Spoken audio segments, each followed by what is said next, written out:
Yang bagi lirojuli ayakuna fi ahlihi misla sobi.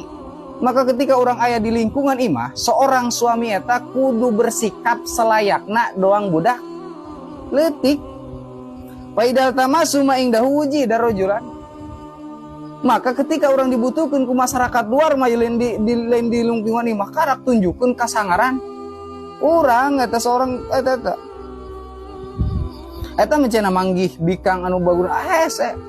Bahkan qala ahadun minal auliya illa wa huwa tahtahu mimraatih tudihi bilisani hawa bipiliha.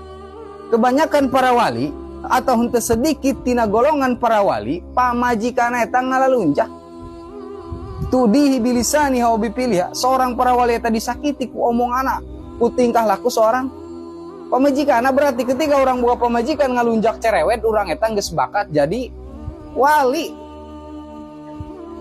Bahkan watajawaja ba'du sufiyati imra'atan sayyatal khuluqi. Sebagian ulama sufi menikahi jelema nu akhlakna goreng, bikang nu akhlakna goreng. Pakana yasbiru alaiha. Tetapi para wali mah sabar menghadapi tingkah laku perempuan anu brengsek.